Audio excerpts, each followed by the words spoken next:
The dinner rush had finally slowed, but her feet still ached as if the night were just beginning.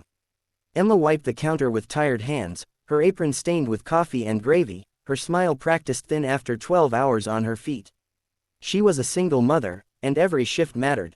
Rent was due, school fees were overdue. Tonight's tips would decide whether breakfast tomorrow was eggs, or just toast. That's when he walked in. The entire restaurant seemed to quiet, like it recognized power before anyone spoke. He wore a tailored charcoal suit, no logo, no flash, just quiet wealth. The manager straightened instantly and whispered his name to the hostess with reverence. A billionaire, one of those men people read about, not served coffee to. Table 12, the manager said, glancing at Emma. Be perfect, she nodded, forcing her shoulders back. At table 12, the man barely looked up when she greeted him. His voice was calm, clipped, distant. He ordered the most expensive items on the menu without hesitation. No small talk, no smile, just polite efficiency, like she was part of the furniture. Emma moved quickly, refilling his glass before it emptied, clearing plates the moment he finished. She noticed everything.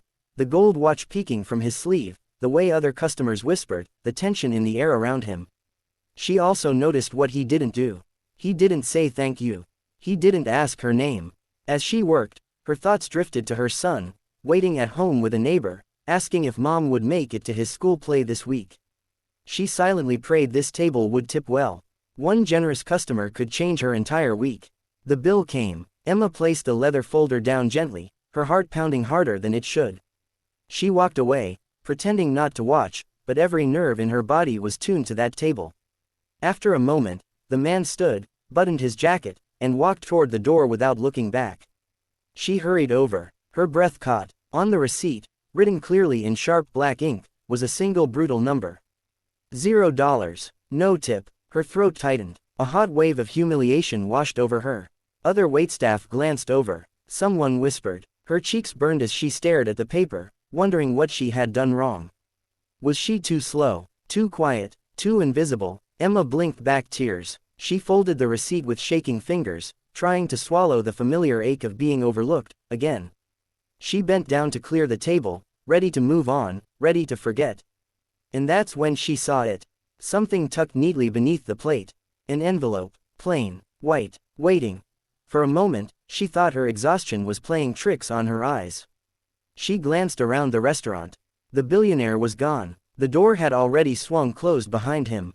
Conversations had resumed, silverware clinked, life moved on, yet her world had suddenly narrowed to that single white envelope. Slowly, she slid it out from beneath the plate. It was heavier than she expected. No logo, no return address, just one word written neatly across the front in black ink. Read. Her heart began to pound, loud enough that she was sure someone nearby could hear it. Doubt crept in. Was this a joke, a complaint, a final insult after the zero tip? For a second, she considered handing it to the manager. But something stopped her. Curiosity, or maybe instinct. She tucked the envelope into her apron and finished clearing the table, her hands moving on autopilot. Every step felt unreal. She delivered food, smiled at customers, nodded when spoken to, but her thoughts were trapped inside that envelope, sealed and silent against her chest. At last, she slipped into the narrow staff hallway near the restrooms. The fluorescent light flickered overhead. Her reflection in the metal door looked pale, older than her years. She took a breath, steadying herself, and opened the envelope. Inside was a folded sheet of thick paper. The handwriting was careful, deliberate, nothing rushed or careless about it. I know what it's like to be invisible, the note began. Emma's breath caught. The words continued, line by line, as if the writer had been standing in her shoes. I know what it feels like to smile while your world is breaking. To serve people who never see you. To carry the weight of responsibility alone. Her eyes burned. She swallowed hard. How could a man like him know any of this? She read on. Years ago, someone judged me by what I left behind on a table. They never bent down to look closer. Emma's hands trembled. Something slid from the folded paper and landed softly against the floor. She gasped and knelt, picking it up. It wasn't cash. It wasn't a credit card. It was a check. Her name was written on it. Emma stared, her mind struggling to catch up. The number blurred as tears filled her eyes. It was more money than she had ever held in her hands. Enough to erase late notices. Enough to breathe again. Enough to dream. A quiet sob escaped her lips as she pressed the note to her chest. The last line read, "Sometimes the test comes before the blessing." Emma leaned against the wall, shaking, not from despair this time, but from the sudden, overwhelming realization that her life was about to change. Emma stayed in the hallway longer than she meant to, pressing her forehead against the cool metal door as tears slid silently down her cheeks. She hadn't cried like this in years, not because life was easy, but because she'd learned to survive without falling apart.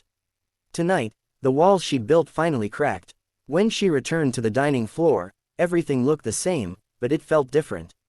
The clatter of dishes, the hum of conversation, the soft jazz playing overhead. Yet inside her chest, something had shifted. The weight she carried every day felt lighter, as if someone had reached in and lifted it without asking for anything in return. Her manager noticed first. "You okay?" he asked quietly, glancing at her red eyes. Emma nodded, unable to trust her voice. She finished her shift in a daze, moving through the motions with a calm she hadn't felt in years. For the first time, she wasn't counting minutes or tips. She wasn't calculating what bill would go unpaid.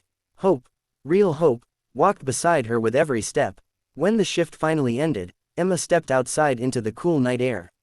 She sat in her car for a long moment, envelope resting on the passenger seat like something sacred.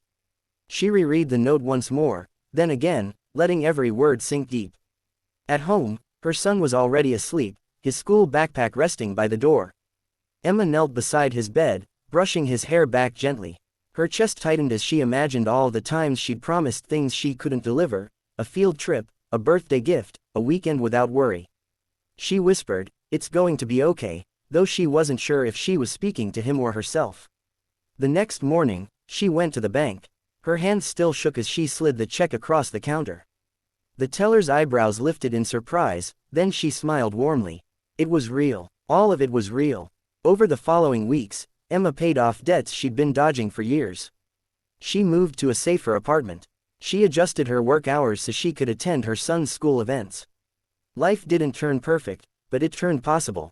One afternoon, months later, a letter arrived in the mail. No return address, just a familiar handwriting. "I hope you bent down again," it read. "Not just to clean tables, but to see how far you've come." Emma smiled through quiet tears. She never told anyone his name. She never needed to. What mattered wasn't the billionaire or the money, it was the reminder that kindness doesn't always announce itself, and miracles don't always look generous at first glance. Sometimes, they look like zero. And sometimes, they're waiting right under the plate. For someone brave enough to look closer.